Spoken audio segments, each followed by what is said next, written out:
नमस्ते to all of you. आज की क्लास में आपका स्वागत है और आखिरी क्लास जीएसटी प्रैक्टिशनर, उसके बाद हम लोग कस्टम शुरू करेंगे आपके साथ। तो ये क्लास उन तमाम लोगों के लिए बहुत इंपॉर्टेंट है जो जीएसटी प्रैक्टिशनर बनना चाहते हैं। Chartered accountant, cost accountant, company secretary, advocates, ये ऑलरेडी जीएसटी प्रैक्टिशनर है। उनको एनरोलमेंट करवाने की जरूरत नहीं है और उनको एग्जाम देने की जरूरत नहीं है, बट नॉनदलेस बहुतों ने एनरोल भी करवाया है and they are waiting for the exam. तो इसका एक बार पूरा करते हैं कि कौन जीएसटी प्रैक्टिशनर बन सकता है। तो एक वेरी गुड अपॉर्चुनिटी, अगर it is a good opportunity for them those who learn study GST by heart और बहुत मेहनत से और अच्छा सीखेंगे तो आपको ये बहुत काम आएगा। तो एक बार पढ़ते हैं इसको, हम लोग line by line, law by law पढ़ेंगे इसको। तो इसमें जीएसटी प्रैक्टिशनर का अगर आप सेक्शन देखेंगे तो it is section 48 and only one section, that is 48। और फिर बाकी सारे रूल्स है, 83 है, 83A है, 83B है और 84 है। बेसिकली 4 रूल है और 2 रूल ऐड हुए हैं। करेक्ट है। अब मैं यहाँ पर आता हूँ, मैंने कुछ स्लाइड्स बनाए हुए, उसमें दिखाता हूँ आपको जीएसटी प्रैक्टिशनर सेक्शन 48।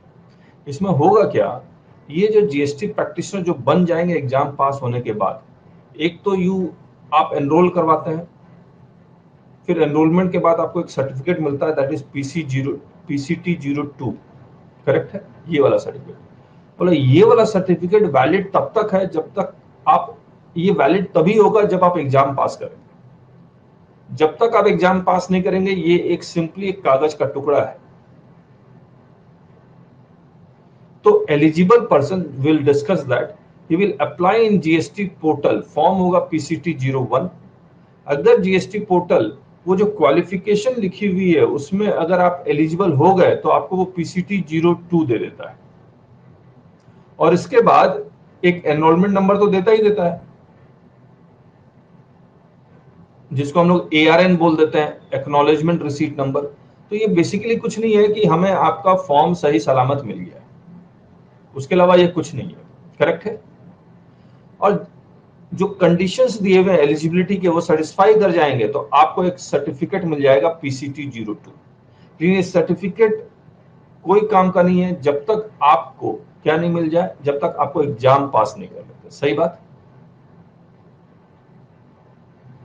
अब when you are eligible,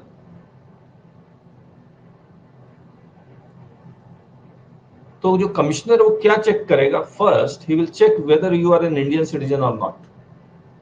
You should be of sound mind, not unsound mind. You should be solvent, you should not be insolvent and not convicted by any court. तो ये 4 condition तो इन सबके लिए है, जो आपके education qualifications दिया हुआ है, एक्सपीरियंस दिया हुआ है, उन सबके लिए कि ये होना चाहिए। तो फॉरेन सिटीजन जीएसटी प्रैक्टिशनर नहीं बन सकता। अब जितने भी गवर्नमेंट ऑफिसर्स हैं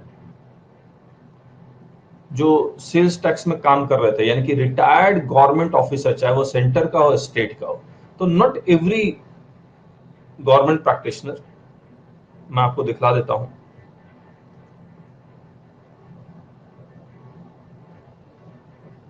वो कहां काम किया, वो डिपार्टमेंट ऑफ रेवेन्यू या स्टेट गवर्नमेंट के कमर्शियल टैक्स डिपार्टमेंट में, यानी कि जो वैट में काम कर रहे थे, जो एक्साइज में काम कर रहे थे, जो सर्विस टैक्स में काम कर रहे थे, वो रिटायर कर चुके हैं। किस पोस्ट से रिटायर किया हुआ है, has worked in a post not lower than the rank of group B gazetted officer for a period of not less than 2 years। तो अगर इस पोस्ट से आप रिटायर किया है तो आप जीएसटी प्रैक्टिशनर बन सकते हैं। करेक्ट है। और कौन जीएसटी प्रैक्टिशनर बन सकता है, वो जितने भी अकाउंटेंट थे, चाहे वो बीकॉम ग्रेजुएट थे या एमकॉम ग्रेजुएट थे। एग्जिस्टिंग लॉ में उन एक चिदम्बरम साहब ने शुरू किया था, sales tax practitioner state government ने शुरू किया था और सेंटर ने इनकम टैक्स रिटर्न प्रिपेयर्स के नाम से शुरू किया था। और उनको एग्जिस्टिंग लॉ में कम से कम 5 साल का अगर एक्सपीरियंस हो गया, 5 years एक्सपीरियंस, तो वो भी जीएसटी प्रैक्टिशनर के लिए एलिजिबल है। और अभी तक जो 4 एग्जाम हुए हैं वो इनके लिए हुए हैं, वो इनके लिए हुए हैं।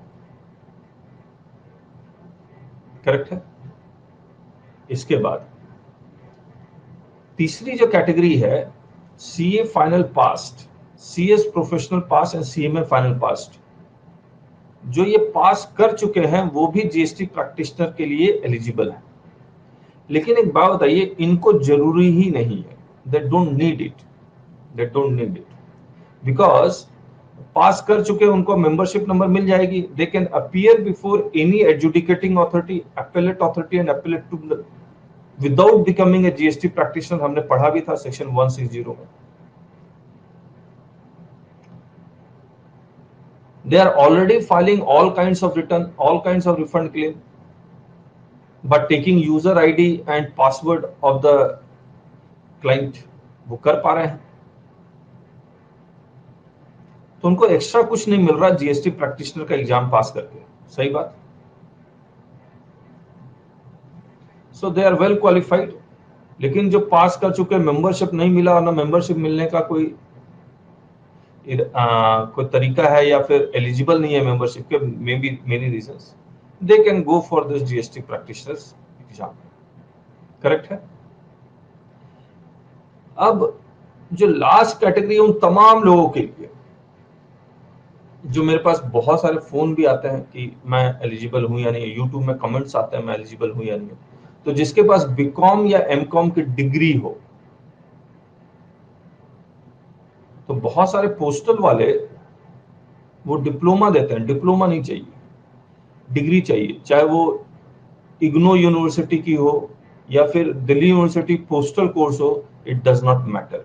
आपके पास डिग्री होनी चाहिए। परसेंटेज डू नॉट मैटर कि बीकॉम में इतने परसेंटेज आए, एमकॉम में इतने परसेंटेज आए, ये भी जरूरी नहीं है। You should be a BCom, यानी कि बैचलर ऑफ कॉमर्स या मास्टर ऑफ कॉमर्स। किसमें सब्जेक्ट कौन सा लिया हुआ, कॉमर्स, लॉ। अब एक बात बताइए, ये जो लॉयर है वो तो एलएलबी कर रहा होगा, एडवोकेट बन गया होगा। Again advocate can appear on behalf of the client to before adjudicating authority, appellate authority and appellate tribunal. इसको भी जरूरत नहीं है एग्जाम पास करने की। ये इनबॉर्न जीएसटी प्रैक्टिशनर है। और लॉयर में एक एडवांटेज है, they can also appear in high court and supreme court. In fact in any before any judiciary authority they can appear. यहां पर ये एडवांटेज नहीं है, यहां पर ये एडवांटेज नहीं है, यहां पर ये एडवांटेज नहीं है। तो जितने भी हमारे तमाम दोस्त हैं उनके पास अगर लॉ की डिग्री नहीं है तो वो लॉ की डिग्री लेने की कोशिश करें रेगुलर कोर्स से। पोस्टल में एलिजिबिलिटी नहीं आएगी। बार काउंसिल का आपको वो जो मिलता है, बार काउंसिल का मेंबरशिप, वो नहीं मिलेगा। Banking, higher auditing, business administration, business management. ये देखिए, बिजनेस एडमिनिस्ट्रेशन, बिजनेस मैनेजमेंट वाले भी कर सकते हैं, लेकिन मैक्सिमम कॉलेजेस बिजनेस एडमिनिस्ट्रेशन और बिजनेस मैनेजमेंट का वो डिप्लोमा इशू करता है। जैसे आईआईएम है, वो डिग्री नहीं इशू करता, डिप्लोमा इशू करता है। तो ये आप चेक जरूर कर लीजिएगा कि आपके पास जो बिजनेस एडमिनिस्ट्रेशन या बिजनेस मैनेजमेंट की डिग्री होनी चाहिए, नॉट डिप्लोमा, नॉट डिप्लोमा। सही बात है। दूसरा, बहुत सारे साइंस ग्रेजुएट हैं जिनका यूट्यूब में कमेंट है, आर्ट्स ग्रेजुएट है, चाहे वो बीएससी किया हुआ है या बीए किया हुआ है, दे आर नॉट एलिजिबल, क्योंकि ये सब्जेक्ट्स इनके साथ मैच नहीं कर रहे। तो जो एलिजिबल सब्जेक्ट है वो कॉमर्स है, लॉ है, बैंकिंग है, हायर ऑडिटिंग है, business administration, business management. Correct है। लेकिन ये एलिजिबल नहीं है। ये एलिजिबल नहीं है, इसका मतलब ये नहीं है कि आप जीएसटी नहीं सीखते। आप जीएसटी सीखिए, फिर आप लॉ की डिग्री ले लीजिए,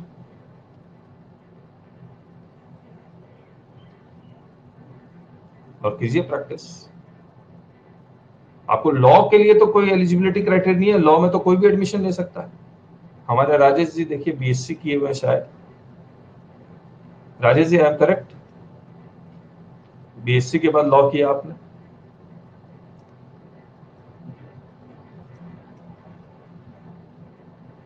तो राजेश जी ने तो पूरा यू टर्न किया था अपने करियर में।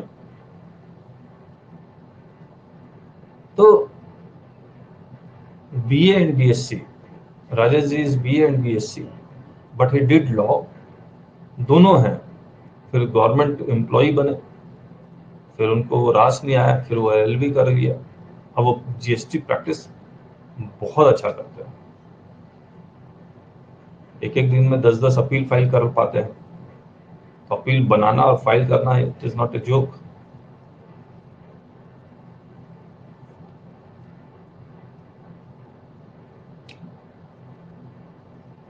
अरे राजेश जी ये तो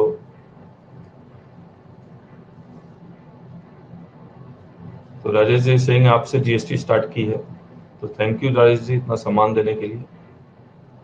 अब आगे, तो जिसको जीएसटी करना है उनको करना है, तरीका मैंने आपको बता दिया। अब ये एलिजिबल हैं, तो they are eligible to file PCT 01, they are eligible to file PCT 01, और इसमें क्राइटेरिया फुलफिल कर जाएंगे तो आपको पीसीटी 02 का सर्टिफिकेट मिल जाएगा। लेकिन ये this certificate is subject to the condition that you pass the exam, and it is also subject that the government takes the exam. और गवर्नमेंट ने अभी तक 4 एग्जाम लिए हैं, वो भी सिर्फ इनके लिए, बाकियों के लिए लिए ही नहीं है, इनके लिए लिए ही नहीं है अभी। और जब होगा तब होगा, इनके लिए भी नहीं लिया, किसी के लिए नहीं लिया, सिर्फ इनके लिए लिया। और इन सबको एग्जाम पास करना जरूरी है, then only PCT 02 becomes valid. Correct है?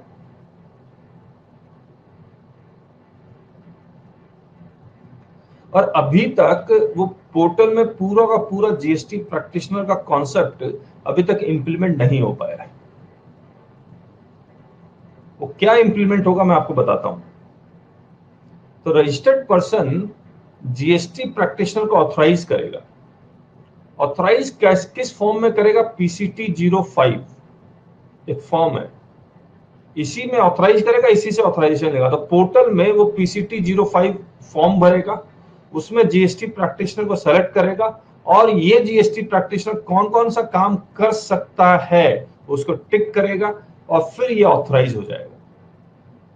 करेक्ट है? तो जितने भी तरह के रिटर्न्स हैं वो सारे यहां लिखे हुए हैं, दे आर ऑथराइज्ड।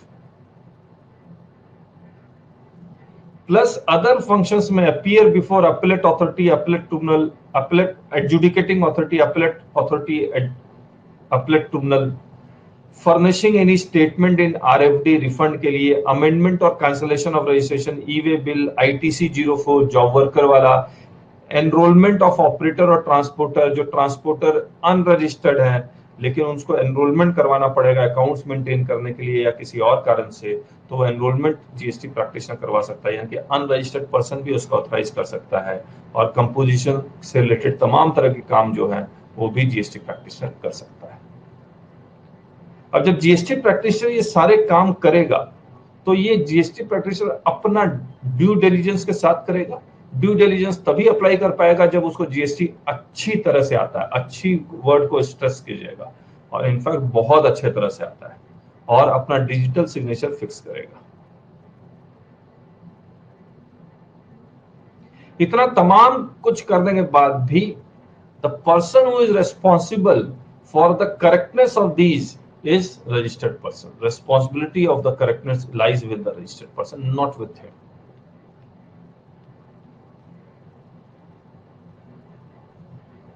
अब मुझे एक बात बताइए, जितने भी चार्टेड अकाउंटेंट प्रैक्टिस है, कॉस्ट अकाउंटेंट है, लॉयर्स हैं, ये तमाम काम कर रहे हैं या नहीं कर रहे? तो उनको जीएसटी प्रैक्टिशनर के लिए एनरोलमेंट करने की जरूरत ही नहीं है। ये एक एडवांटेज हो सकता है कि if you enroll as a GST practitioner, तो वहां पर जो ढूंढ रहा है किसी जीएसटी प्रैक्टिशनर को, तो वो ढूंढ सकता है। ढूंढना आसान है, लेकिन मैं आपको एक बात बता दूं, किसी भी अनजान आदमी का आप जीएसटी का काम या इनकम टैक्स का काम नहीं करना चाहिए।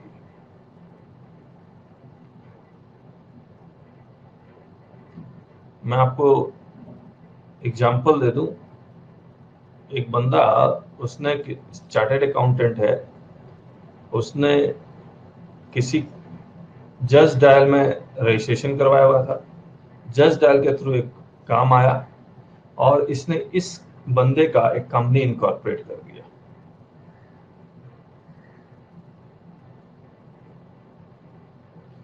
और जब कंपनी इनकॉर्पोरेट किया, जो एड्रेस दिया वो एड्रेस में कंपनी इनकॉर्पोरेट होगी, रजिस्टर्ड ऑफिस। ये रजिस्टर्ड ऑफिस जहां पर है वो खाली मैदान है, कुछ नहीं है वहां पर, बट ही हैज इनकॉर्पोरेटेड, और ये कंपनी फ्रॉड निकली।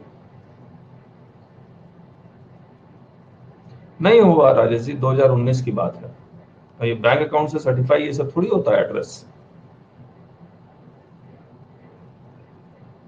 तो ये कहानी है अगर किसी अनजान आदमी का आप काम करते हैं ना, he will get the heat.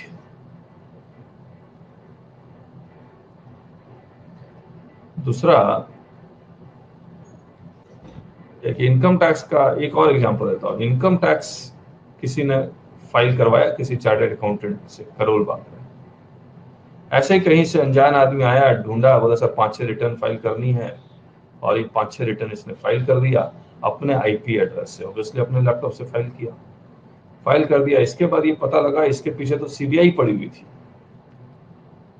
CBI ने इसको पकड़ लिया, इन्वेस्टिगेशंस हुए। तो ये these are the part of professional life, जिससे आप कैसे बचेंगे वो आपको चेक करना होगा। तो किसी भी अनजान आदमी का आप करता है तो you have to be more careful, more careful. सही बात।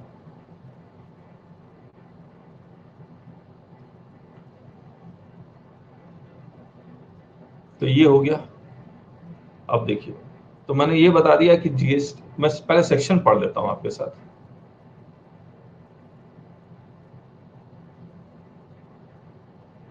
GST practitioner, the manner of approval of GST practitioners, their eligibility conditions, duties and obligations, manner of removal and other conditions relevant for their functioning shall be such as may be prescribed। और जहां भी word prescribe लिखा हुआ है इसका मतलब rules में है।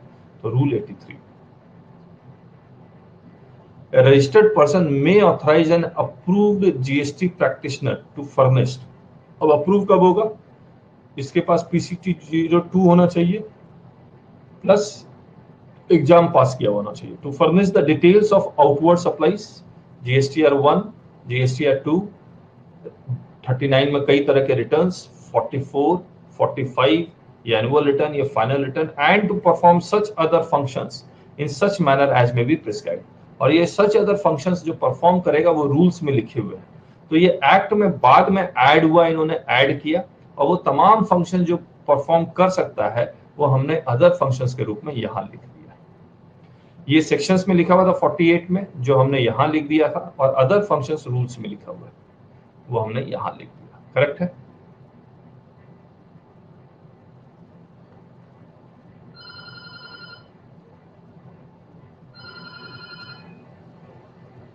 इसके बाद, notwithstanding anything contained in subsection 2, the responsibility for correctness of any particulars, एक मिनट,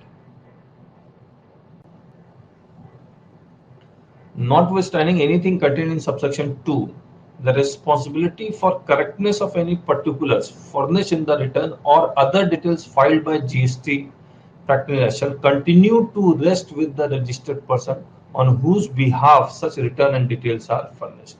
तो रजिस्टर्ड पर्सन फिर ये प्ली नहीं ले सकता कि सर जीएसटी प्रैक्टिशनर ने किया है उसको पकड़ो, यू आर रिस्पॉन्सिबल। करेक्ट है?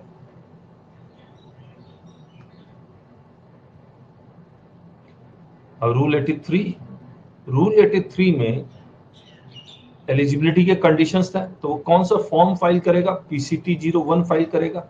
कहां फाइल करेगा? कॉमन पोर्टल में gst.gov.in में इलेक्ट्रॉनिकली फाइल करेगा, और ये सारे सवाल उसमें पूछेंगे वो। ये एलिजिबिलिटी मैं आपके साथ डिस्कस कर ही चुका हूं। करेक्ट है? ये वाला 2 इयर्स गैजेटेड ऑफिसर, वैट वाला या एक्साइज या सर्विस टैक्स वाला, एग्जिस्टिंग सेल्स टैक्स प्रैक्टिशनर या टैक्स रिटर्न प्रिपेयर जो इनकम टैक्स रिटर्न है जिसके पास कम से कम 5 इयर्स का एक्सपीरियंस हो, तो ऑब्वियसली जब वो फॉर्म फाइल कर रहे होंगे तो उनके पास बैकडोर में ये सारा होगा कि आपने सही किया या नहीं किया। ये पास ग्रेजुएट और पोस्ट ग्रेजुएट ये हमने बता ही दिया, higher education business administration Indian university से होना चाहिए, और फॉरेन यूनिवर्सिटी से है तो वो भी एलिजिबल है, लेकिन वो इंडियन सिटीजन जरूर होना चाहिए। इसके बाद any other examination notified by the government, तो और कोई examination they have not notified. फिर सीए सीएस और सीएमए का फाइनल पास्ट, देन ये हो गया। फिर वो on receipt of application authorised officer वो पीसीटी 02 इशू कर देगा या रिजेक्ट भी कर सकता है। करेक्ट है।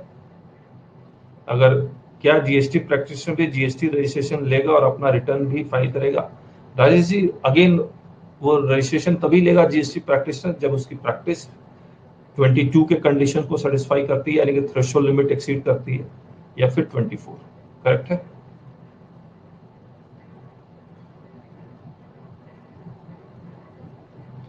The enrollment made under subsection 2 shall be valid until it is cancelled. PCT कैसे फिल करेगा? वहीं पोर्टल में जाके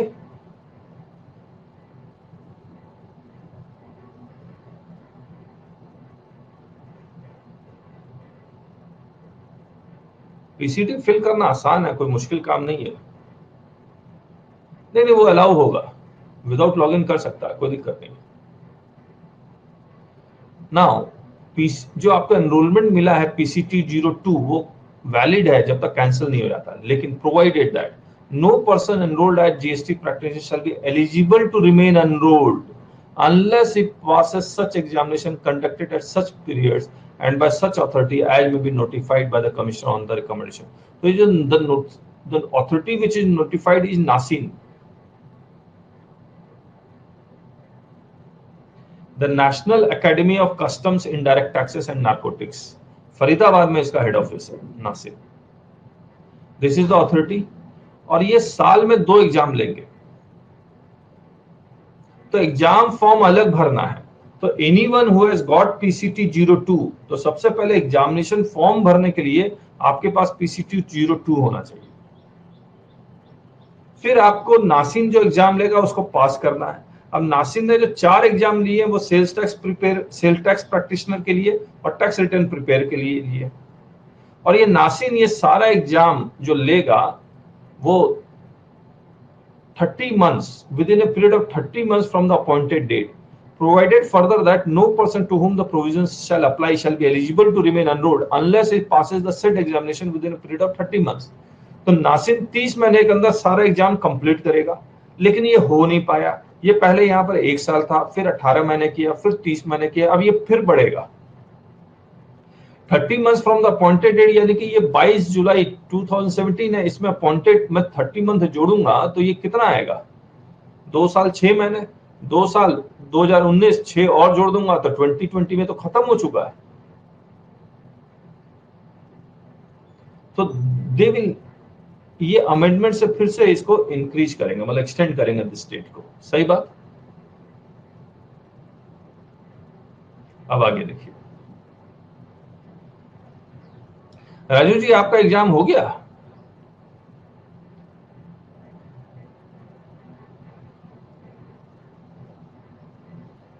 ठीक है, तो आप पहले आप सेल्स टैक्स प्रैक्टिशनर थे या नहीं थे?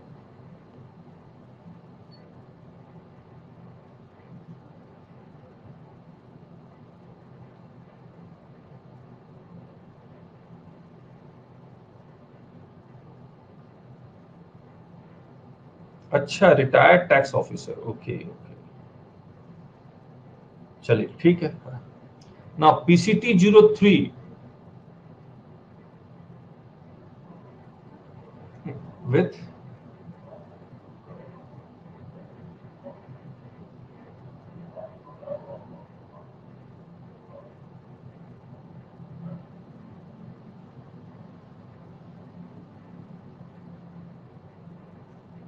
अच्छा, working with retired officer, okay okay okay. Now PCT 03, तो अगर there is some misconduct, then the officer or the proper officer will issue a PCT 03 show cause notice, then you will reply it, और reply करने के बाद या तो वो cancel कर सकता है, तो he will pass an order for cancellation। तो जो रिप्लाई करेगा उसका कोई form they have not prescribed, और जो ऑर्डर कर देता है कि आपका जीएसटी प्रैक्टिस कैंसिल हो गया, देन दैट इज अपीलेबल, आप अपील कर सकते हैं। करेक्ट है। PCT 05 के बारे में मैं बता चुका हूं कि रजिस्टर्ड पर्सन कैन ऑथराइज और विड्रॉ जीएसटी प्रैक्टिशनर। आपको एनरोलमेंट सरेंडर करना है तो 6 है, और वो आपका कैंसिल कर सकता है 07 में। करेक्ट है। बस इसके बाद ये सब कहानी लिखी हुई है 3, 4 और any person against whom an order is made within 30 days from the date of issue of such order, appeal to the commissioner against such order। वैसे नॉर्मल पीरियड ऑफ अपील कितना है? Normal period of appeal 3 months है, लेकिन आपका अगर GST practitioner का cancel होता है तो 30 डेज है, और there is no concept of condonation of delay.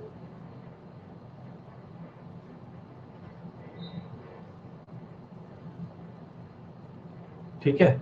फिर 05 के बारे में हम लोग बता ही चुके आपके साथ। ये डेंजरस है, देखिए ये 7th मैं आपके साथ पढ़ता हूं why it is dangerous. Where a statement required to be furnished by a registered person has been furnished by GST practitioner authorized by him, a confirmation will sought from the registered person over an email or SMS, and the statement furnished by GST practitioner shall be made available to the registered person on the common portal। यानी कि GST practitioner अगर कोई statement on behalf of registered person furnish करना चाहता है तो वो furnish करेगा, फिर एक confirmation letter obviously on portal जाएगा रजिस्टर्ड पर्सन के पास, और रजिस्टर्ड पर्सन को या तो एक्सेप्ट करना होगा, रिजेक्ट करना होगा। करेक्ट है। ना एक्सेप्ट किया ना रिजेक्ट किया तो डीम्ड एक्सेप्टेड है। Provided that where the registered person fails to respond to the request for confirmation till the last date of furnishing of such statement, it shall be deemed that he has confirmed the statement furnished by the GST practitioner। This should not happen कि GST practitioner कोई statement लिख दे, मान लीजिए मैं refund का मुझे कुछ letter बनाना है, तो मैं कुछ भी लिख के उससे कंफर्मेशन मांगू और कंफर्मेशन नहीं देता है तो ये मान लिया जाएगा कंफर्म हो गया है। तो इसमें बहुत सारी गलतियां हो सकती है। वैसे उसको ईमेल और एसएमएस से बता दिया जाएगा तो एसएमएस तो तुरंत आना चाहिए उसके पास, लेकिन आपको भी पता है किसी और का ईमेल, किसी और का फोन में बहुत सारे जीएसटी के रजिस्ट्रेशन हुए हैं। करेक्ट है। ऑब्वियसली रजिस्टर्ड पर्सन को लगता है कि इसने जो जीएसटी प्रैक्टिशनर है वो गलत स्टेटमेंट फाइल कर रहा है या गलत काम कर रहा है, तो वो कंप्लेन कर सकता है गिल्टी और मिसकंडक्ट से, उसका प्रैक्टिशनर का सर्टिफिकेट कैंसिल भी हो सकता है। सही बात।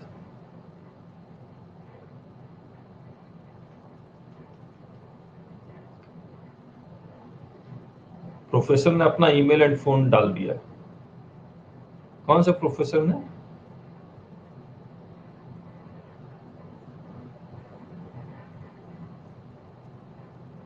Advocate plus CA. अच्छा, प्रोफेशनल्स ने, यस यस यस, प्रोफेशनल्स ने अपना ईमेल आईडी, अपना फोन नंबर डाला जीएसटी रजिस्टर में। बिल्कुल सही कहेगा। अच्छा, ये बाकी अदर फंक्शंस हैं जो हमने वहां पर स्लाइड्स में आपको लिख भी दिए थे, ये वाले। Next,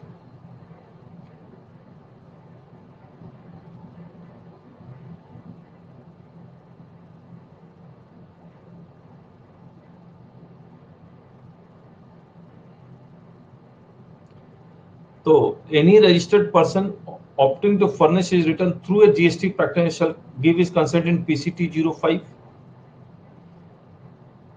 before confirming submission of any statement prepared by GST practitioner. Ensure that the facts mentioned in the return are true and correct। तो रजिस्टर्ड पर्सन की रिस्पॉन्सिबिलिटी बन जाएगी कि जो भी जीएसटी प्रैक्टिशनर रिटर्न फाइल कर रहा है, स्टेटमेंट फाइल कर रहा है, वो इंश्योर करे कि वो ट्रू एंड करेक्ट है।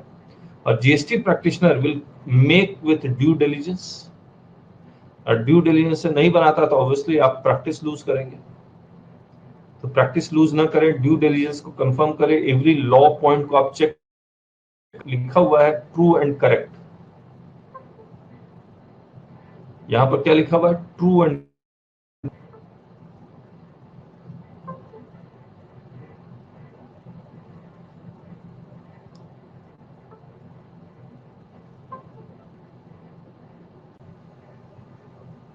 Now PCT 05 will be issued only once sir.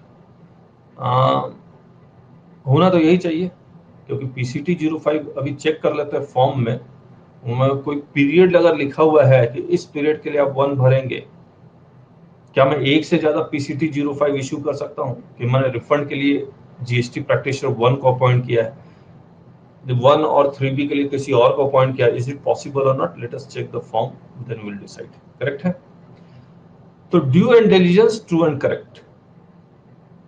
affix his digital signature on statement prepared by him or electronically verify using his credential। तो ओटीपी ये सबसे आप वेरीफाई कर सकते हैं। तो अगर आप पूरे इंडिया में किसी भी स्टेट में as a GST practitioner enroll करें, माना जाएगा पूरे, उस सिर्फ उस स्टेट का नहीं माना जाएगा, इंडिया के किसी भी कोने से आपको क्लाइंट मिल सकता है। सही बात।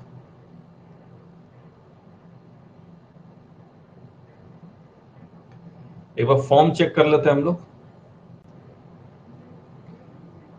Raju ji asking, usually forms will be submitted by professional without PCT 05। Yes, आज यही हो रहा है। होता क्या है कि basically user ID, password, digital signature सारे कंसल्टेंट के पास है, प्रोफेशनल के पास है, एडवोकेट या चार्टर्ड अकाउंटेंट, वो इसको यूज करते हैं, जो होना नहीं चाहिए, याद रखिएगा। Digital signature should always be affixed by the client only, not by you. और आपका आईपी एड्रेस यूज करके तो बिल्कुल नहीं होना चाहिए, क्योंकि पूरा audit trail GST practitioner GST portal में जाएंगे तो किस आईपी से कब लॉगिन हुआ, किसने लॉगिन किया, किस क्लाइंट में लॉगिन हुआ, वो सब वो रख रहे हैं, रिकॉर्ड हो रहा है। It is recorded as an evidence that can be used against you. तो उसको ध्यान रखिए, आप बना के दे दीजिए क्लाइंट को, क्लाइंट अपने जमा कर दे।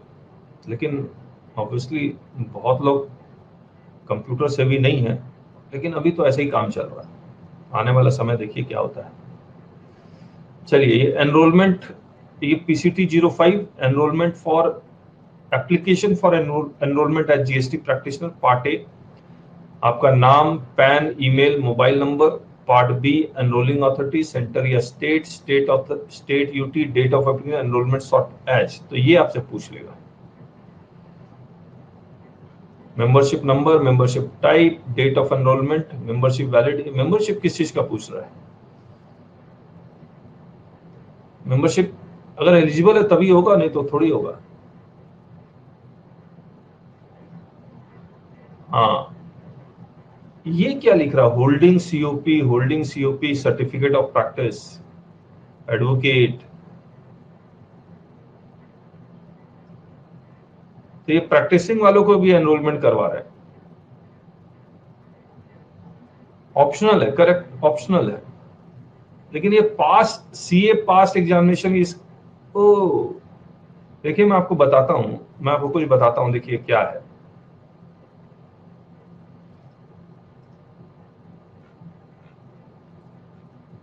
ये जब इस तरह से लिखते हैं कि सीए पास फाइनल एग्जाम, तो इसका मतलब ये निकाल रहे हैं कि ये प्रैक्टिसिंग हो गया ना।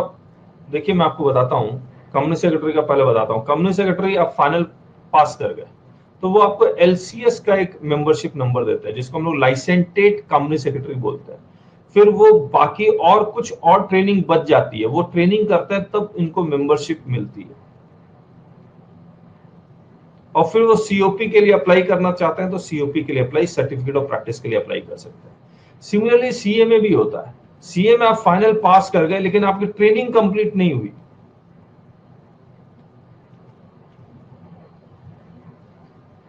पॉसिबल है। कौन सी ट्रेनिंग कंप्लीट नहीं हुई? या तो आर्टिकलशिप, पहले की बात बता रहा हूं मैं आपको जिनेश जी। आजकल तो ट्रेनिंग कंप्लीट होने के बाद ही आप फाइनल एग्जाम दे सकते हैं। अब फाइनल एग्जाम पास करने के बाद भी कुछ ट्रेनिंग शायद रहती होगी, या फिर आपको मेंबरशिप के लिए अप्लाई करना पड़ता होगा। आपने ये मेंबरशिप के लिए अप्लाई नहीं किया, you are final pass, but you didn't apply for membership. Correct है? तो आपको यहां पर अगर मैं फॉर्म देखूं तो फॉर्म इज वेरी डिफरेंट। ये जो फॉर्म है वो बहुत डिफरेंट है जो मैं लॉ पढ़ रहा हूं। लॉ में ये लिखा हुआ है और फॉर्म में लिखा हुआ है जिसके पास सीओपी हो।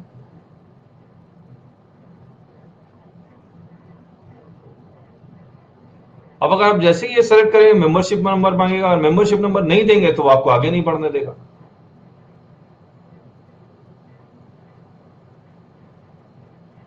तो फाइनल पास जिसके पास मेंबरशिप नहीं है तो वो यहां से आएंगे, यही एक रास्ता बचता है इनके पास।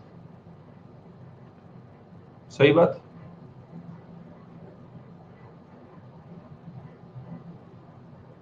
फिर मेंबर एडवोकेट्स के ये लिखा हुआ है, रिटायर्ड गवर्नमेंट ऑफिसर्स के बारे में डिटेल मांग लेगा।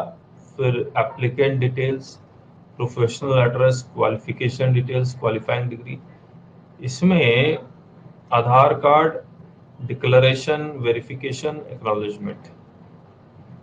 ठीक है। इसमें जब आप फाइल करते हैं you saying that I am a B Com graduate, तो ये कुछ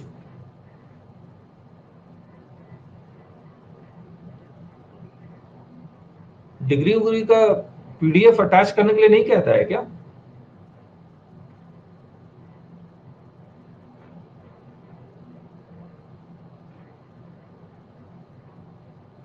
कोई आइडिया राजू जी अगर आपने किया हो तो?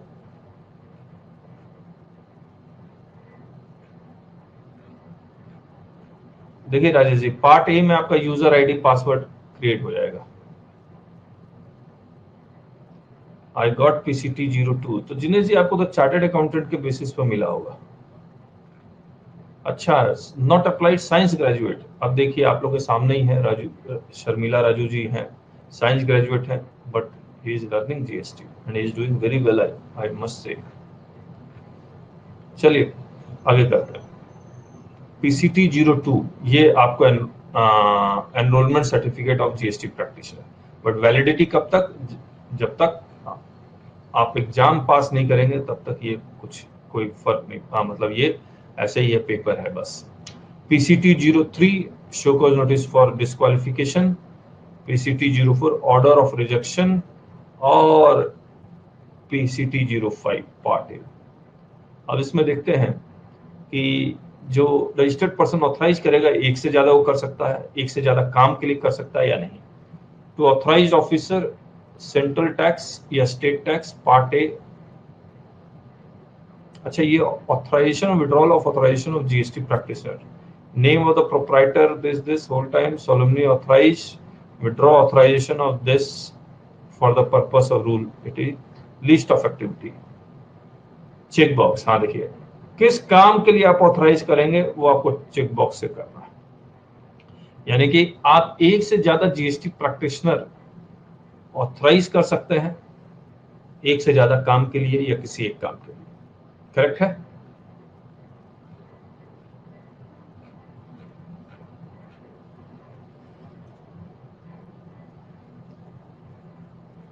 चलिए ये भी हो गया। अब हम लोग वापस आते हैं।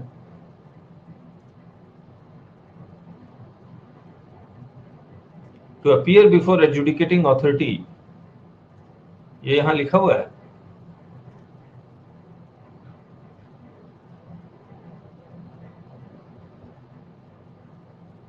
Inward annual final electronic refund amendment cancellation, e way bill, job work amendment cancellation, composition scheme, ये नहीं लिखा हुआ है। वो तो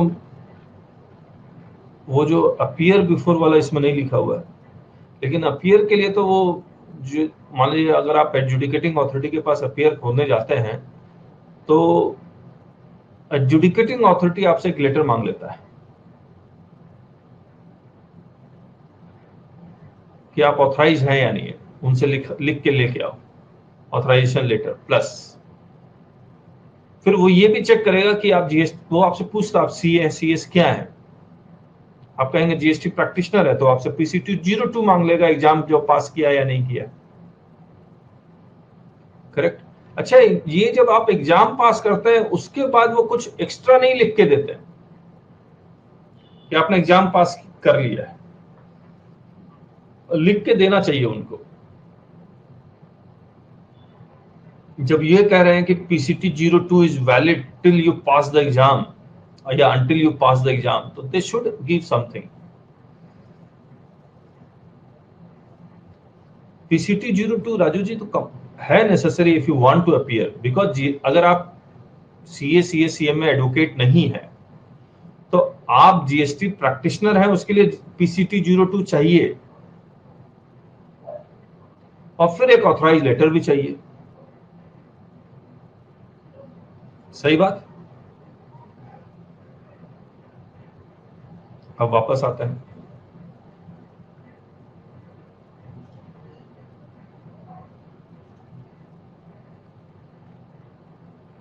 अब आइए एग्जामिनेशन पे।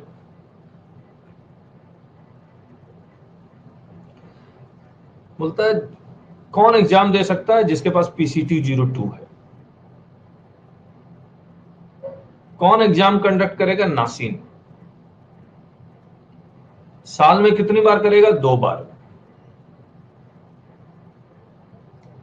और फिर एग्जाम अनाउंसमेंट हो जाए then you will enrol for exam NACIN में। फीस लेता है 500 रुपीज। एग्जामिनेशन सेंटर वो प्रिस्क्राइब करेंगे, जितनी बार चाहे उतनी बार अटेम्प्ट दे सकते हैं। और एग्जाम फॉर्म भरने के बाद आप किसी कारण से एग्जाम में बैठ नहीं पाए तो आप जुरिडिक्शनल कमिश्नर को लिखिए with in 30 days of set examination, ताकि क्रिटिकल इलनेस, एक्सीडेंट, ये सब, और नासिन में कंसीडर सच रिक्वेस्ट, तो इसकी जरूरत नहीं है। Nature of examination, computer based exam होगा और एक क्वेश्चन पेपर एमसीक्यू होगा और 100 क्वेश्चन होंगे, 100 क्वेश्चन। क्वालिफाइंग मार्क्स 50% है। करेक्ट। इसके बाद कंडक्ट ऑफ द चीटिंग नहीं करना, ये नहीं करना, वो नहीं करना, ये सब लिखा हुआ है। डिक्लेरेशन और रिजल्ट, 1 महीने के अंदर डिक्लेरेशन रिजल्ट डिक्लेयर करेंगे। फिर अगर आप नहीं सेटिस्फाइड हैं then you can write to NACIN कि आपका रिजल्ट 50 नहीं आना चाहिए था, 55 आना चाहिए वगैरह। इसमें कोई टॉप 10 ये टॉप 3 डिक्लेयर नहीं करते हैं, सिर्फ पास कर देते हैं आपको। पावर टू रिलैक्स ये सब छोड़ देते हैं। हम लोग सिलेबस में आते हैं। Time allowed 2 hours 30 minutes, total question 100, English और हिंदी दोनों में क्वेश्चन पेपर होगा। मैक्सिमम मार्क्स इज 200 और क्वालिफाइंग मार्क्स इज 100, यानी कि एक क्वेश्चन 2 नंबर का होगा। तो वहां पर 1 नंबर क्यों लिखा हुआ था? It shall have one question paper consisting of MCQ. Okay, एक ही क्वेश्चन पेपर होगा consisting of MCQ। हर एक MCQ के 2 मार्क्स और 100, नेगेटिव मार्किंग नहीं है। सिलेबस, ये वही सिलेबस है जो हमने आपके साथ किए हैं। हमने सीजीएसटी एक्ट 2017 एक एक सेक्शन, सब सेक्शन, क्लॉजेस, सब clauses, line by line, word by word हमने कर लिया। GST line by line, word by word हमने कर लिया। ऑल स्टेट जीएसटी, इनफैक्ट हमने ये भी कर लिया क्योंकि जितने भी अलग सेक्शन थे स्टेट जीएसटी के वो भी हमने कर लिए, जैसे एडवांस अथॉरिटी के थे, एडवांस रूलिंग के थे, सॉरी, यूटी जीएसटी कर चुके। कंपनसेशन हमने नहीं किया, वो हम लोग कर लेंगे, कोई खास बात नहीं है। सीजीएसटी रूल्स कर चुके, आईजीएसटी रूल्स भी कर चुके, ऑल स्टेट जीएसटी रूल्स भी कर चुके। सारे नोटिफिकेशन, सारे सर्कुलर, सारे ऑर्डर्स टाइम टू टाइम 30 जून तक कर चुके है ना। और बाकी अगर अमेंडमेंट आएगी तो वो भी कर लेंगे, गूगल ड्राइव में लिंक जाएगा।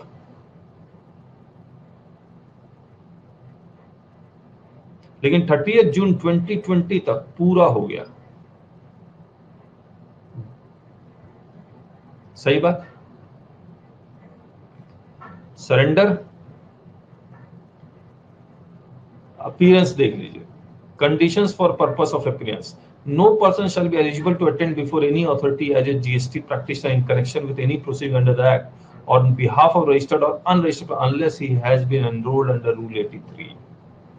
A GST practitioner attending on behalf of registered or unregistered person in any proceeding under this Act before any authority shall produce before such authority, if required, a copy of authorization given by such person in PCT 05. तो PCT 05 में वो form में अभी हमने देखा ऐसा कुछ लिखा हुआ नहीं था, may be they will change the form, correct.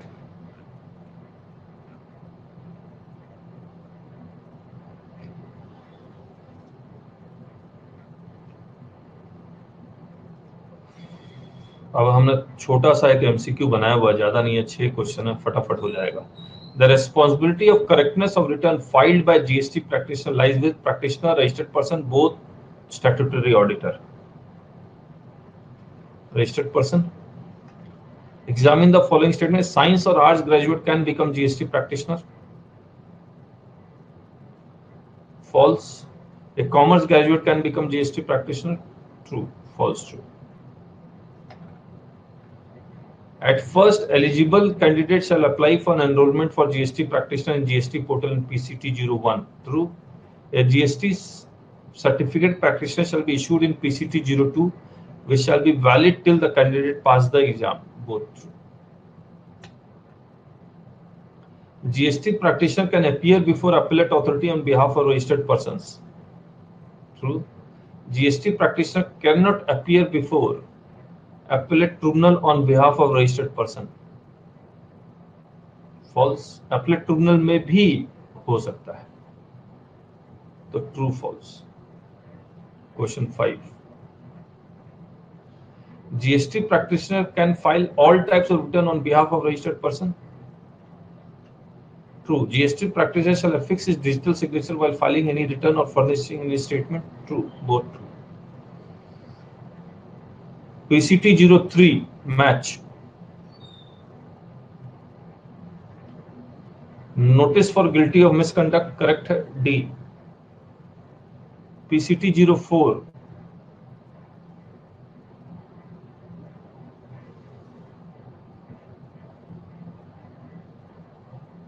नहीं, ये तो 5 है।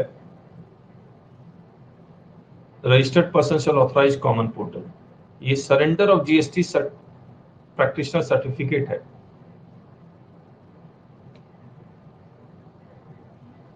और 6 क्या है? Order for disqualification. ये नहीं, रुकिए, गड़बड़ कर दिया हमने। 6 सरेंडर है, करेक्ट, 6 सरेंडर है।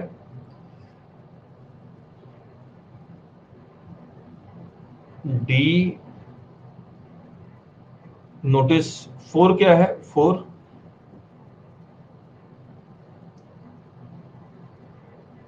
एक बार देखें,